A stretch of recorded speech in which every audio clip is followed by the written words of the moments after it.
All right, thank you for the invitation and the gracious introduction. Yes, challenging times for free speech, right, obviously. More broadly, challenging times for education. And here we are at a university. Events like we just witnessed are, in some sense, regular, common occurrences. For a generation, one-sided reading lists, right, and attempts by intellectuals and professors to take entire traditions of understanding and not have them be taught. More recently, activist student groups, right, trying intentionally to shut down the views of those they disagree with, including professors, right, in their own universities who will include books that they do not want to have taught, invite speakers whom they do not want to have taught. Now, of course, traditionally, conservative professors have been the first ones to be targeted, right, in this way in conservative traditions. But over the last couple of decades, we've also seen this extended to more broadly libertarian thinkers, classically liberal thinkers, and then as things accelerate, thinkers who are broadly speaking on the left, but who are not left enough, right, from the perspective of the given activist group. To the point where professors who have been invited, right, by the university are disinvited. Those who are invited are subject to shouting down and sometimes to overt physical threatening. People arriving, right, at university events, for God's sake, carrying weapons and occasionally violence breaking out. Now, this is bewildering, right, to those people who are outside of the academy, and in many cases bewildering to people inside the academy. And the reason for this is that universities are experimental laboratories. They're experimental laboratories for ideas, and when a certain set of ideas or a network of ideas get purchased, they get traction, and of course, naturally, they want to propagate themselves and exclude the competition. And what we are seeing in the last decade is a leveraging of a very prominent set of ideas that has taken hold in the last two generations, particularly in the humanities, right, that we call postmodernism. Now, postmodernism is partly a philosophical label, partly a historical label, right, postmodernism, right, whatever modernism is. And so that's our subject tonight. And the claim I want to make is that the pathological manifestations that we are starting to see, the threats to the ideals of liberal education, free speech, discourse, being willing to engage in the give and take of heated argument on important matters, all of that is currently up for grabs because we are postmodern, right? Now, what does this mean? Well, postmodernism, of course, is a sprawling label. It's an intellectual movement. It's a cultural movement. But when we survey the landscape, all of the postmodernists, first tier, second tier, third tier, cite the big guns, right? The big names whom we are supposed to know if we are well-educated people. So the names like Michel Foucault, Richard Rorty, Jacques Derrida, Jean-François Lyotard, right, and others, right, consistently come to the fore as the leading intellectual heavyweights guiding this movement. So I want to start with a sampling of some quotations from leading postmodern thinkers. So here's Michel Foucault on the end of modernity. He starts with a geological, right, metaphor. The deepest strata of Western culture have been exposed. And of course, this is what philosophical individuals do and intellectuals do. You drill down to the bedrock, right, the basic assumptions, and you think about those. You try to find alternatives. You put them to the test, and the claim is the bedrock, right, of modernity, right, has been exposed and are once more stirring under our feet. So we are in earthquake times, right? The modern world is being subject to fundamental shocks, right, to the system.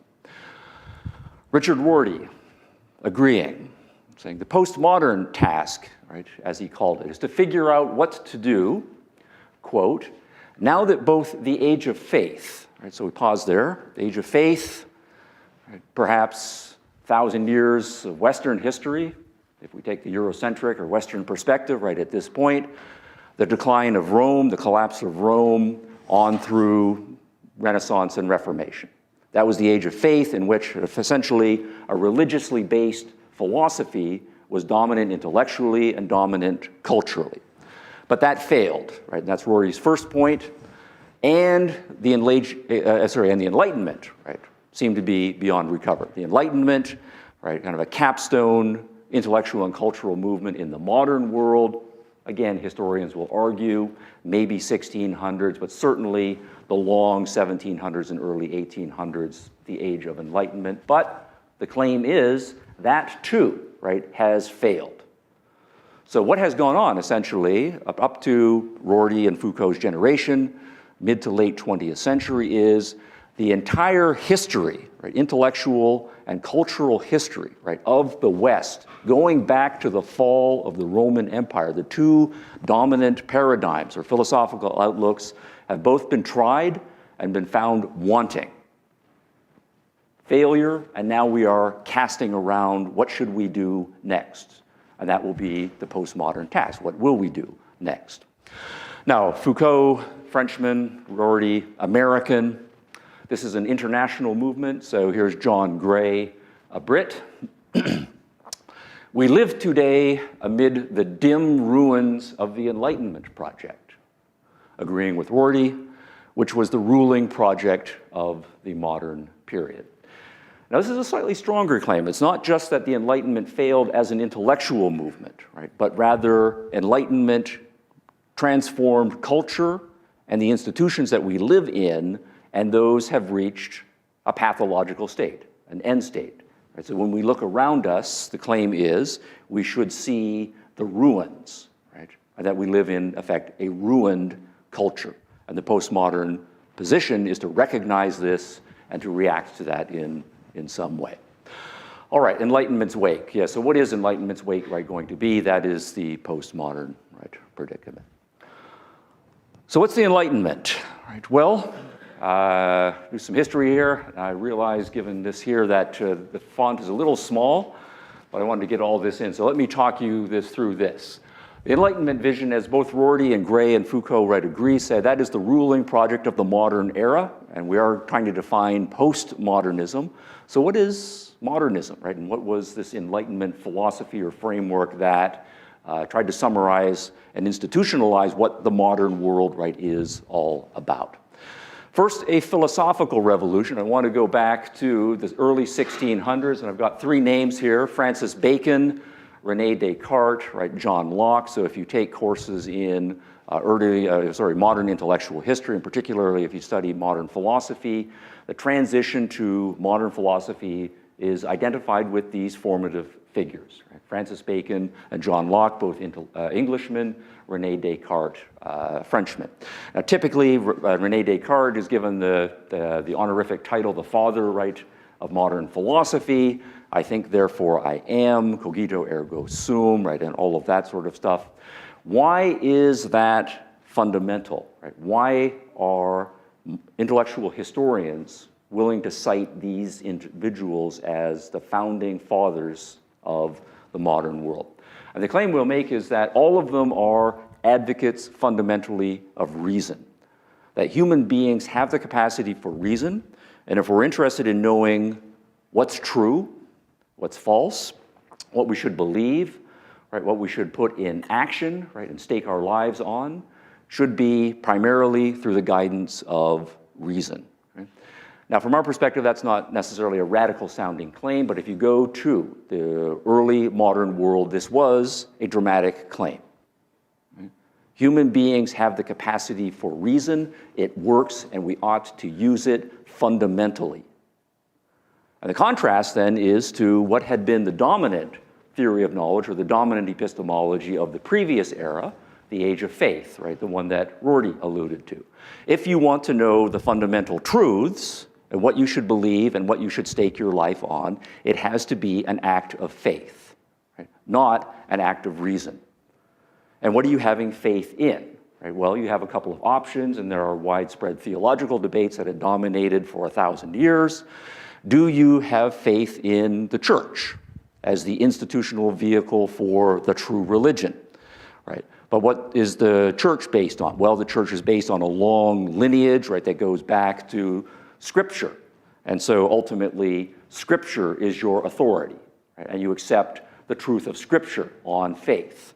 Well, what is this faith in Scripture, right, based on? Why should we accept that? Of course, we ask the standard question, and the claim is, again, a non-rational one, that there are certain prophets who in ancient times were visited directly by God and or one of God's angels or emissaries, and God spoke directly to those individuals, and they recorded in some way what God said and then passed it on, and those of us who have not had such direct communications from God accept that they got it right on faith. So ultimately, it's either a mystical revelation or faith in something that can be traced back to a mystical revelation that is where we get our important knowledge from, and that was the dominant framework for the age of faith. The moderns challenge that and reject that. Right? We do not believe in mystical revelations. We do not believe on the basis of faith. There might be a place for these things, but they are going to be secondary, tertiary, and we are going to bracket them as much as possible and rely on our own capacity for reason for really figuring out what is true. So this is a bit of a mischaracterization of Descartes, but the rhetoric is perfect here, right? I think, right? Therefore I am, right? Those resounding words, right? Well, that, if you take that as axiomatic, is to say, I think, right? And that is core to my humanity. My capacity for thinking, my very being is wrapped up in my capacity for being able to do this sort of thing. Francis Bacon making similar kinds of arguments about the foundation of reason and working out an early version of scientific method. John Locke, in a more mature fashion later in the century, also an advocate, right, of reasoning. Arguing explicitly that we have to go by our own experience. Other people's experience doesn't do you any good. The fact that something is true and somebody else believes it, it doesn't do you any good, right? You have to figure it out for yourself by the exercise of reason, and it is a human birthright that we all have the capacity for this, and this is what has to be trained and exercised. This has, of course, huge implications for education, right? If we think that human beings, all of them, have the capacity for reason, then education is not a matter of here are the truths that you accept on faith, go out and live them after having learned them. Rather, we're training people to think and to utilize their own experience and to become, so to speak, scientists in their own lives.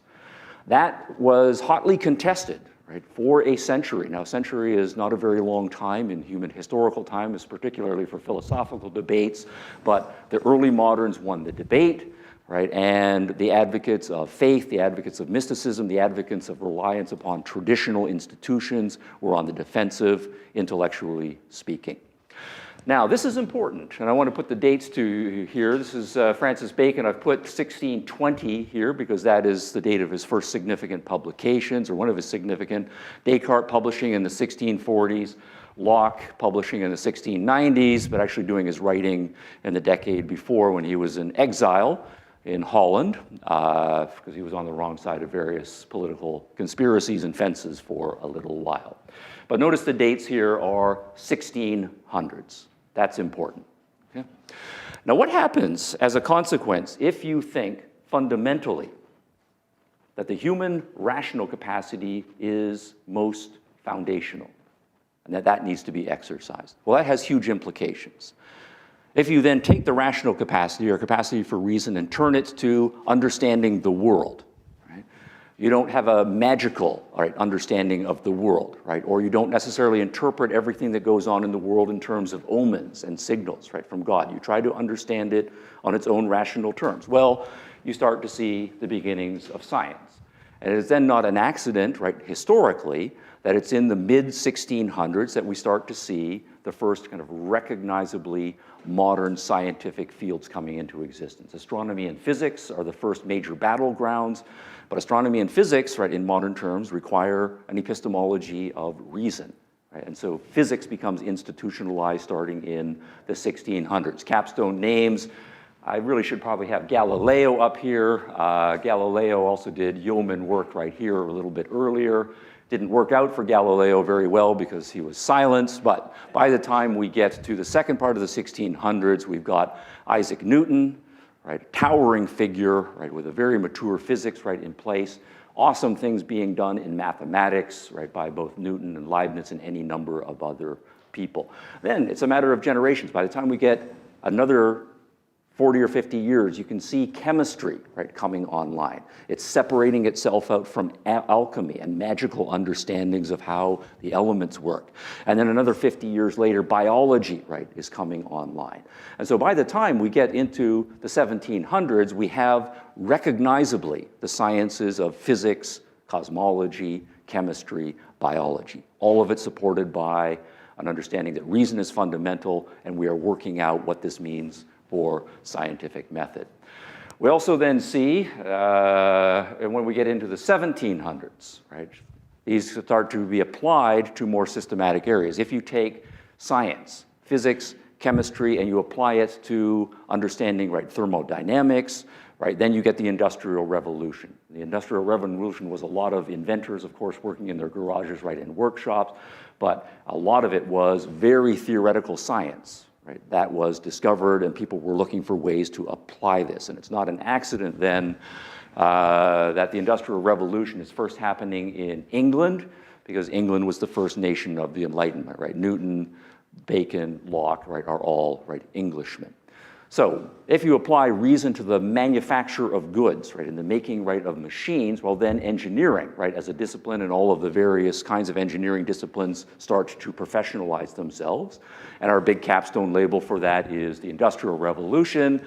James Watt, 1769, with the first, right, commercially feasible, right, steam engine, right, the one that actually had more energy output than energy, right, as input. But a century of amazing cleverness with respect to industrial gadgets, and as a result of that, the number of material goods that are produced for people just starts to skyrocket. So from philosophers arguing about epistemology, to scientists working out the physics and chemistry, to engineers, right, putting these things into practice and making machines that can produce awesome amounts of good. We see that trend line in place, and the data are very good that by the time the 1700s comes up, stuff is being produced on a historically unprecedented scale.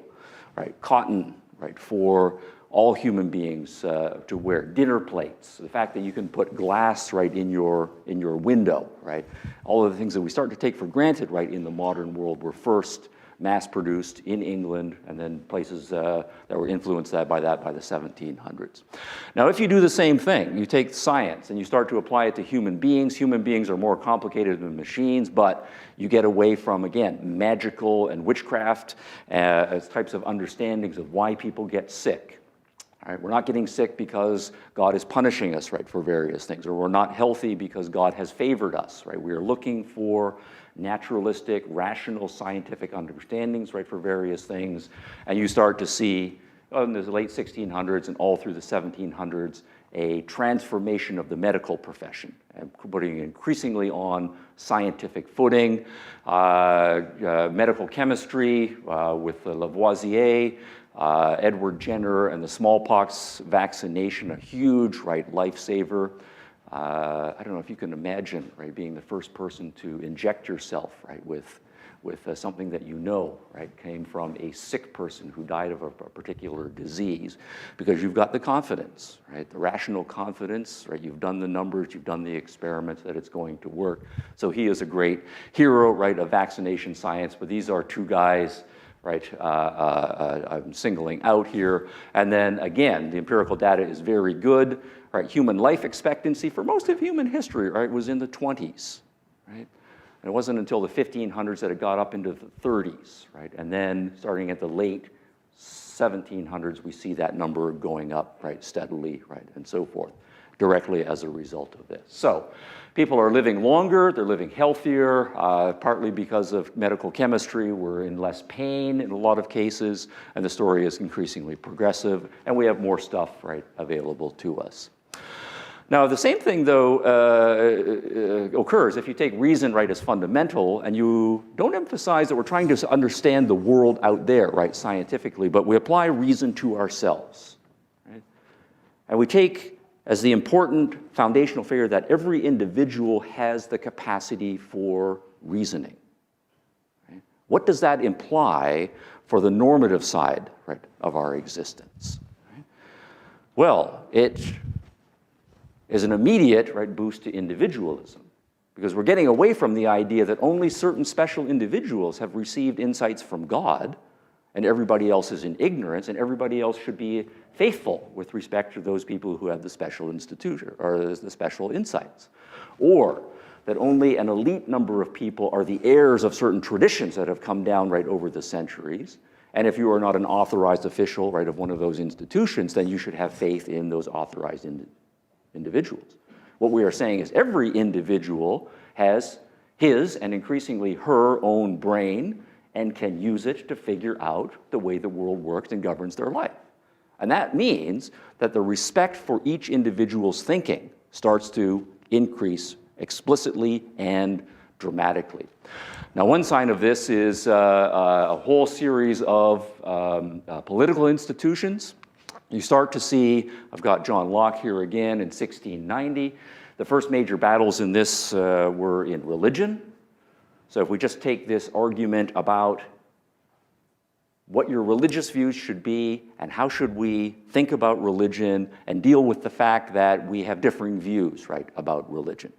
And we know that historically, right, the standard answer has been, we disagree on religion, therefore I need to kill you, right? Or I need to torture you, right, to get you to believe. And of course, you're trying to do the same sort of thing for me. But if the point is that religion is important, and it's important for people to know the truth, right, about whether there really is a God, and which one is the right God, and what that correct God said, that it doesn't do you any good just to take this on faith, that you have to figure it out for yourself, and that you're not right with God, so to speak, unless you have the right attitude right toward it. If you're just mouthing words that you've heard from other people, that's not legitimate. But if you have convinced yourself of the truth of a certain position, then that's genuine, right? And that needs to be respected. But what this means, though, of course, is that we know people are going to, when they start thinking for themselves, disagree with each other, right? And so you and I, right, might come to a point where I really think that my position is true on this, and you really think your position is true on this. But what's going to stop me from torturing you, and what's going to stop me from trying to kill you, is the belief that you are a being of reason, and your religion is not going to do you any good unless you really believe it by your own lights. And that means I have to respect the fact that you disagree with me on this. That's the more important thing. Because if I try to torture you into it, that's not going to do you any good. And if we're supposed to be, as part of our religion, benevolent and love our fellow mankind, then tolerance becomes absolutely essential. The arguments for tolerance that carried the day in England and in Holland, right, in the 1600s, that's a direct implication here. And that is a historically almost unprecedented, right, achievement, right? Religious tolerance, if you are familiar with religious history, right, very few cultures, very short times, but in the modern world it came about here. Obviously this has political implications. If you think that you're going to leave people's religious lives up to themselves as individuals to work it out, well then what about their political lives? What about their economic lives? It's not a big stretch to say we should also get away from feudalism, right, where we tell people what they can and can't do, with whom they can trade, what prices they can set. We will leave people up to make their own decisions about what they're going to make, whom they're going to trade with, right, and so forth. And so we start to see the institutions of modern capitalism. And I don't think, again, it's accidental. Adam Smith on the Wealth of Nations, published in 1776. If you make the same applications with respect to politics, well, right, politics, again, right, should not be a matter of, right, elite leadership. Right, politics should be something that every individual has the capacity to do. We want people to participate in the process. We want them to argue, right, about politics. And we want everybody to have a say, everybody to be able to run for office. And at the same time, we want to have protections for each individual to do their own thinking on political matters and so forth. So we have constitutional protections on freedom of speech. So again, it's not accidental that we have a number of liberal revolutions in the classically liberal sense, first in England, then in the United States, right, then in France. All right, so freedom increases, right, wealth increases, material goods, and so forth. And again, the dates are significant because all of these dates are in the latter part of the 1700s. A century and a half transition, that's the Enlightenment. I have an asterisk up here. You'll find this in the book. I I don't know if you know when the last witch, this is just a fun little fact here, the last witch, right, was burned to death, right, in England, right? It was in the 1760s, right? And actually, her last name was a witch and her daughter, who was also apparently a witch, and their last name was Hicks. Right? Okay, so I don't know if there's any family connection, right? But that stands out in some people's minds, right, as significant. But the point is, we stopped doing that anymore, right? We stopped torturing people, right, over religious differences. We take democracy seriously. We take republicanism seriously, right? We take all of these institutions seriously, right? Liberalism in some form, markets, right, engineering, medicine, because we believe in the fruits. And the Enlightenment was the first era, right, in human history that put together this whole package, right? And obviously there are hundreds, right, if not thousands, of very important intellectuals, right, making all kinds of arguments and prevailing, right, in the arguments until you have significant movements, but they do become cultural movements. And then they start to be institutionalized and they become sort of the working machinery, right, or the working cultural fabric, right, of the societies that start to think this way. First England, some extent a little bit later in Scotland, spreading across the channel to France and many of the Western European states, petering out the further east it goes, right, in Europe, but certainly then transplanted across the ocean to the United States, and then everywhere that the British Empire went, right, the Enlightenment became an intellectual and cultural phenomenon, right, of this era. Now, also a striking thing, we have the language here, right? So we have Jefferson's language, the pursuit of happiness, right? But think about how, again, if you know something about the history here, how rare it has been, the idea that life should be about happiness, right? And that this should be a fundamental birthright, and that we expect that if we give people space, and we have the right kind of society, that most people will be able to put together happy, fulfilling lives. Right? Again, this is a historically unprecedented phenomenon. We kind of take it for granted, right? This idea, sort of just in economic terms, right, that we expect our lives will be better than our parents, and our parents' lives were economically better than the grandparents, and our kids should have it better off, and so forth. That progress, right, again, is historically unprecedented until you get to the middle part of the 1700s. If you ask people, so to speak, how does human history go, right? Are we getting better and better? Of course, the answers were basically three. No. Things used to be good in the old days, and it's just getting worse and worse and worse and worse and worse, right? The decline theory of history, right? Or it is, sometimes things go up, sometimes things go down, sometimes things go up, sometimes things go down. It's the same damn thing over and over, just one damn thing over and over, right? So there's no improvement, there's no decline, it's just, right, cyclical, right, so to speak. Or the randomness theory of history, right? You look at history, it's too complicated, and it doesn't make any sense because the world is ultimately a mystery, and so we can't say. This never happened before the 1700s, the idea that we have finally figured out what has kept people in ignorance and bondage for so long. Right? We have become enlightened. Right? We've got the tools. Right? We have the reason, we have the scientific method, we have the understanding of basic human liberties and rights and the respect for the individual, and we have enough people institutionally, right, who believe this. We can make a society that in principle can solve any problem. Right? Give us enough time. Extraordinary optimism, right? Progress as a human birthright to be expected. All right, that's the Enlightenment vision. I'm calling it a vision at this point because I'm stopping the story here in the late 1700s. And at this point, it was largely an intellectual movement, although there were some significant political revolutions, economic revolutions, and so forth, and scientific revolutions that had happened. But this was still largely a projection that if we go further into the future, right, we will deliver the goods on all of these claims that we are making here.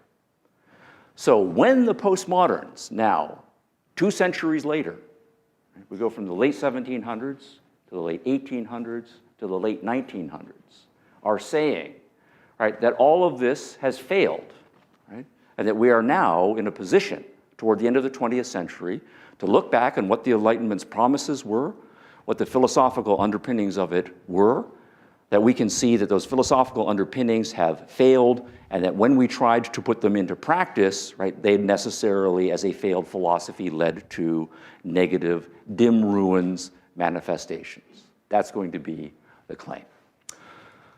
All right, but I want to give a definition here, and part of what makes talking about postmodernism difficult, any broad movement is constituted by a large number of claims. I'm a philosopher by training, so I always go for the philosophical labels, right? But what we have here in modernism, if we ask the metaphysical question, what is the nature of reality? What's real and what's not real? How do we tell the difference between truth and fantasy, right? What's just made up, right? Imaginary worlds or fictional worlds from real, actual reality. And the basic answer that the moderns give is a realist answer or a naturalist answer. The world is basically and fundamentally the natural world.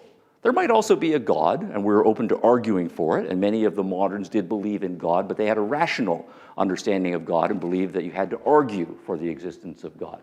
And you had to argue for it first on the basis of a very good understanding of the way the natural world works. So we're going to start with the natural world and see where that takes us. Epistemologically, how do we know?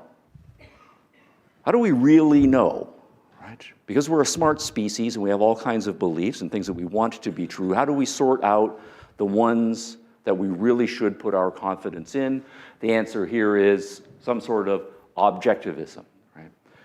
We need to use our experience and reason on the basis of that experience, and of course that's what scientists do in very sophisticated fashion, but all of us in our lives need to practice these traits. Be as objective as we can in our experience, assessing the data, including the negative data, and trying to come up with our best understanding, right, of it. What is it to be a human being? We've de-emphasized these ones, but the individualistic themes come out here in our understanding of human nature and the ethics that human beings are individuals. They should be autonomous. They have the capacity to think for themselves if they so choose to do so. Some debate over kind of the moral status, but largely a retreat from the idea of original sin, an idea that human beings are born either neutral or with some capacities for developing themselves to the good, a more optimistic understanding of human beings. And then when we turn to political and economic issues, some sort of, broadly speaking, liberal capitalism comes to be the dominant, right, set of views. When and where, those are just the historical, right, labels, right, of the Enlightenment. So this is a five-dimensional definition of modernism. And if you want to understand, right, philosophy is traditionally divided into 5 disciplines, sometimes 6. Right, what's the nature of reality? How do we know? What is it to be a human being? What should I do with my life? And how should we live together? Right, metaphysics, epistemology, human nature, ethics, and politics. Right, you have an integrated view on all of those things. That's your philosophy of life. This is the modernist, right, view of life. That is radical, because if you contrast that to the pre-modern view, right, the pre-modern view emphasized supernaturalism. There's a realm that is superior to or beyond the natural world, and if you want to understand reality, that's where you start. In some sense, the natural world is derivative, right, of a supernatural world. That ultimately, true knowledge comes from mystical insights that are directed to special prophets, right, by God and or faith. We found a strong emphasis on the sinful nature of man, that human beings are not autonomous, but rather subjects, right? And fundamentally, we should be obedient, right? Both to our religious authorities and to the religious authorities who carry the weight of God on earth. Various networks of feudal obligation. I'm a member of this class, and so who I am and what is owed to me and what I owe to other people is defined by my class membership, and I have obligations of service and sacrifice with respect to other groups. And the point just is that between the pre-moderns and the moderns, that's the recognizable, right, set of debates, right, on all of these, right, philosophical dimensions. And the postmoderns are going to say they're both wrong. This philosophy has failed. We tried that for 1,000 years. We've tried this one for 200 years. It also has failed. We need a third alternative. What is that going to be? All right, now let's go back to Foucault. All right. First point I want to make is the postmodernists, although I disagree with them, all of them are brilliant. All of them are deep. All of them are extraordinarily well read, particularly in the first generation postmodernists, the ones that I think are justifiably the names on everyone's lips when we need to talk about postmodernism. And the reason for that is that they go for the fundamentals. They really are drilling down to the deepest strata. So what is the deepest strata? Well, according to this this chart rather, the most fundamental thing is this modernist belief in the importance and the efficacy of human reason. That's how we acquire knowledge. If we really want to sort out the true from the false, we have to be sophisticated in the use of our rational capacity, logic, mathematics, scientific method, and so on. So, Foucault. It is meaningless, right, to speak in the name of, right, or against reason, truth, or knowledge. Okay. Now that's a big guns claim, right? The entire Enlightenment project relies on a claim about reason, and the claim is going to be that that claim is not only false, but just meaningless. Reason is a meaningless concept. Truth, right, is a meaningless concept. Knowledge is a meaningless concept. And one of the things that anecdotally we know when we start reading, right, postmodern thinkers is there's a strong dose of skepticism, right, and cynicism about any sort of positive value claim. One way that this is done graphically, right, is certain kind of success words epistemologically, right? Truth, right, or fact, right? They're always put in scare quotes, right? And that's a way of distancing yourself from it. You know, I'm going to use this word truth, right? And then ha-ha, right? That's the implicative. And this is where it's coming from. So what we do have in postmodernism is a very deep skepticism about the human capacity for knowledge. Right? And this is in contrast, right, to the claim that says, if we have faith, we can get knowledge. Or if we use reason, we can get knowledge. Both of those are going to be seen as false. There is no such thing as knowledge. Right? We've been trying for a long time. We can't figure it out. Therefore, we should realize the game is up. Now, the point then is going to be, right, and I'm harping on this, right, meaningless is a very strong claim, right? Posmodernismo Fremister, right? That's just a meaningless phrase. Right? And the claim is, when I say knowledge, that's no different from Posmodernismo Fremister. Actually, I can't even say it twice, because I just made it up on the spot, right? Just a meaningless nonsense phrase. And of course, that's just a breakdown of communication. And if we want to communicate with each other, we shouldn't be using meaningless words and phrases. And so the implication is going to be, whatever we're doing, we're not talking about knowledge. We're not talking about truth. And we should just kind of set those concepts aside and do something else. Now, what does that mean? Because that's out there. Well, Richard Rorty. Try not to do death by PowerPoint, but this is another important quotation here. The difficulty faced by a philosopher who, like myself, is sympathetic to this suggestion, that is to say, what Foucault just said, that truth, knowledge, etc., are meaningless.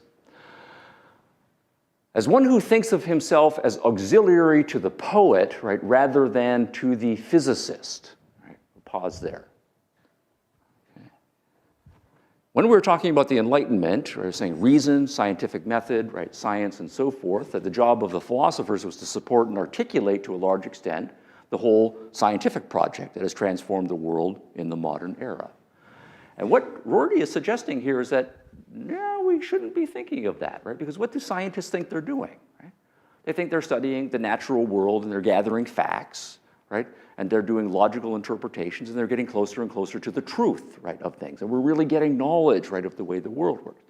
But if Foucault is right, that's not what we're doing, right? So we shouldn't be thinking of philosophers as working with physicists. And so he says, yeah, instead I'm going to think of myself as an auxiliary to the poet. As a philosopher, whatever that is, I'm working with the poets. And the poets and what the poets are doing is closer to, I can't quite use the word right, or true, because that would be paradoxical, but that's where we need to be. Okay? Now, what's the difference between a physicist and a poet? Right? Well, if you put it in philosophical terms, right, the scientists say, we are trying to be objective. Right? I might really want something to be true. I might be emotionally invested in a theory, But if the facts and the logic and the evidence goes against my theory, I'm going to have to set aside my feelings and what I want to be true because I'm committed to objectivity. Right? But if you're a poet, right, what is your mode of operation? Right? Well, you just make whatever you feel up, right? To put it crudely, right, you can make shit up. And that's fine. Because when you are doing poetry, you're expressing not necessarily a rational theoretical understanding of the world, but your subjective reaction to your circumstances, right, and the world, and you're putting it out there. And when I put my poem out there, your response to it is not, is this true and does this meet the canons of scientific method? Right? But rather your reaction is, does this push my emotional buttons in the right way and make me think and imagine things that I want to think and imagine? And so what Rorty is suggesting is if we then set aside, as we think we must, the Enlightenment project, that means we are setting aside objectivity, that physics project, and instead we are enshrining subjectivity. And the poets are the most human realization of human subjectivity. Now, that's kind of paradoxical, right, because it sounds like we're saying the right way to think about the human condition, right, is this way. But how can I talk about the right way without using the words truth, right? I can't say that I know this, right? And that's what he goes on to say, and this is the predicament, right, that we are in. I have to do this without avoiding, or hinting rather, that my suggestion somehow gets things right, that my philosophy corresponds to the way things really are, because as a skeptic, I can't know, right, what things really are. All right. So we're going in this way, and we're using language to suggest some new territory, but we're aware of these pitfalls. Okay. Stanley Fish, right? Duke University professor for a long time, Milton scholar, then actually moved to my state and became the highest paid public employee in the state of Illinois, made more than the governor as a superstar professor at one of the University of Illinois, right, campuses.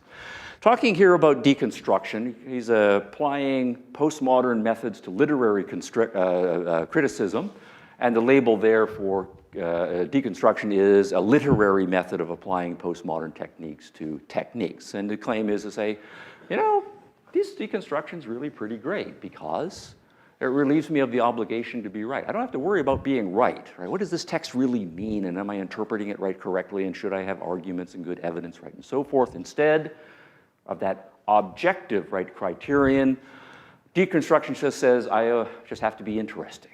Right? Okay. And what's interesting? Well, that's deuces wild. That's subjective, right? Right? And so you start to come up with creative, right, interpretations of the text, and there are not these constraints. So literature studies are going to go in a certain direction. Right? Frank Lantricchia was a colleague of Fish's while they was at Duke. Duke University is very important, right, to this postmodern story. And there's a fork in the road here because for some postmodernists, it's just a matter of being playful and interesting and coming up with cool interpretations that push your value buttons, the Fish option. But we also know that postmodernism has an agenda, right? There is a politics, right, at work, and this is what Lantricchia is going to argue here. He says, postmodernism, and this is now old news, seeks not to find the foundation and the conditions of truth. All right. So we're not interested in about the conditions of truth, right? That's what Foucault told us we don't do anymore. Rorty, right, agrees. Well, if we're not about truth, then what are we about? We are about exercising power for the purpose of social change. Okay? Truth is out, power is in. And then he immediately applies this to the education, because he's a professor, he has students, right, coming in on a regular basis. What should I be doing, right, as a professor? Well, the entire ideal of liberal arts education, right, is based on the Enlightenment vision. Every human being, including these young people who come into my classes, have the capacity for reasoning. And I have to expose them to the facts, lots of different experiences, and have lots of debates and discussions, right, among the students and with me about the different ways we might interpret, right, all of these facts and data, and we're going to put our interpretations up against the really smart people who've written the books that everybody, right, the other smart people think that we should read. And the idea is we are training the individual human being's capacity for thinking, for digesting their experience, for being open to new experience, to debate, changing their mind on all of the rhetoric and argument and so forth. That's what your job is as a professor, because that's what you think is the best way students can become truth seekers themselves and really come up with the kind of knowledge that they can rely on in their lives. But if all of that is out, what's left is power. My job as a professor, as he goes on to say, is to, quote, help students spot, confront, and work against the political horrors of one's time. So John Gray is right. We do live in the dim ruins of the enlightened world. It's all crap right out there. My job as a professor is to train activists. And I use my power to do that. Recasting, right, of education on postmodern lines. Andrea Dworkin, right? It's not generic. We know that postmodernism comes in sub-brands, right? There are racial versions, there are feminist versions, there are environmentalist versions, there are ethnic versions, there are religiously based versions, right, and so forth. The Enlightenment said, right, every individual matters, all human beings should, right, be free to explore their own lives intellectually, politically, economically, and people should have certain rights and so forth, and so we strive for the extension of those liberties to all human beings. Everybody should ultimately be equal, and then we'll be, right, peaceful and progressive. Dworkin, right, in her postmodern phase, right, in a book called Intercourse, you don't want to read it really, despite the sexy title. Right. Can you see the words at the back? Because I'm kind of a delicate person. Okay, I'll just say it, right? The normal fuck, right, by a normal man is taken to be an act of invasion and ownership undertaken in a mode of predation. Okay. So all this talk about, right, equal liberty and rights and human dignity, right, and extending the franchise and education opportunities, that's all a fraud. Right? And the reality is, right, men have their power agenda. Women, of course, have their own power agenda, but there's unequal power, and that's the bottom line, and that carries into the bedroom. And to me, the most important word here from the Dworkin passage is the word normal, right? So it's not just that rapists are a minority of weirdos, right, among us, right, whom we need to deal with. This is what she takes to be the human condition in male-female relations. So that Enlightenment promise is, again, a fraud. We can extend this to international relations, right?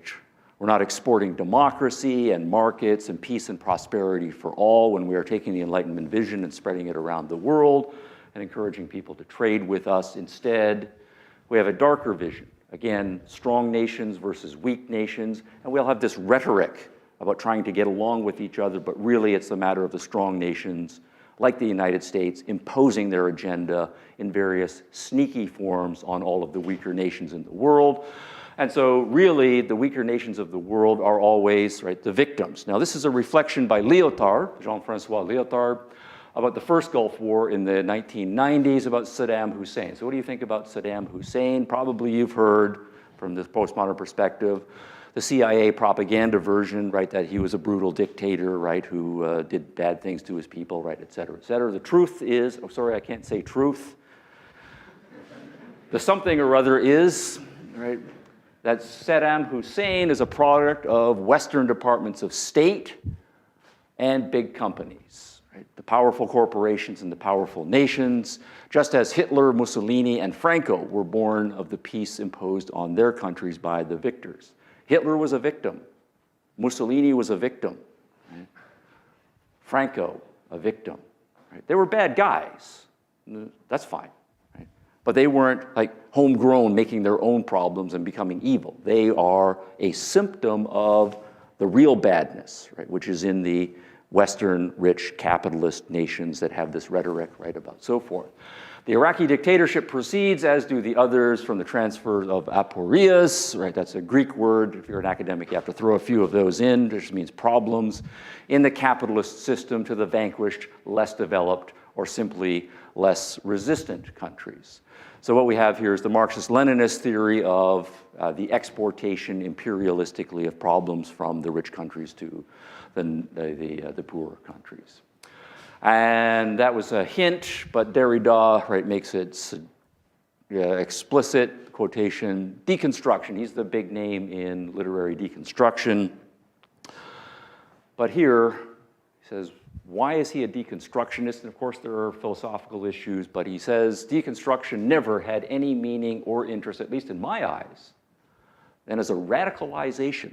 That is to say, within the tradition of a certain Marxism, right, in the spirit, right, of Marxism. So Marx is important here, not the literal Marx, but some sort of Marxism, right, spirit sort of thing. And so the various kinds of neo-Marxism are going to be an important part of the story here. Now, the point of all of these selection of quotes is to set up, right, for then the same chart, but now we fill it in the way the postmoderns will do, right? Metaphysics, what is real? What is the nature of reality? The postmodern answer is going to be that that's a pointless question, that's a meaningless question. And in philosophy, we just call that position anti-realism. So we're not going to try to debate whether God really is real the way religious philosophy wants to do, or whether natural world is the only reality the way the more scientific-minded. Both of them are making claims that they can figure out the way reality really is. The postmoderns are skeptical and to say we're just going to dispense with metaphysics as a discipline. We're anti-realist in point. How do we know? Well, the answer is going to be that we are subjectivists, right? But rather that we are socially, right, subjective. And that ties into a kind of social determinism. Language matters a lot. And the argument that often is the most prominent one is that we're born into certain linguistic groups. We learn a certain language at our mother's and our father's knee. But built into those languages a certain set of assumptions and ways of framing the world. And those get deeply baked into our understanding of the world. And we can't think outside of them. And so we are all prisoners of our linguistic groups and the various social things that come out of that. The groups, of course, different languages, different ways of thinking about each other, and we can't think past it, mean that those groups are going to be in conflict with each other. There's not going to be any rational way, logical way, discourse way of getting past our different understandings of the way the world works, so we're going to have group conflict. And I need to make good on this a little bit later in the talk here, but there's going to be a strong theme of egalitarianism. Right, equality of some sort is going to be the trumping value, right? But it's going to be a group equality that is the trumping value, and some kind of socialism. And again, those are fighting words, but I will make good on them. And that's where we are now. And if you put all of the charts together, that is a set of different answers to either the pre-modern or the modern chart. So we have pre-modern, modern, and postmodern, 5 philosophical issues, completely different packagings for each of them. Okay, now,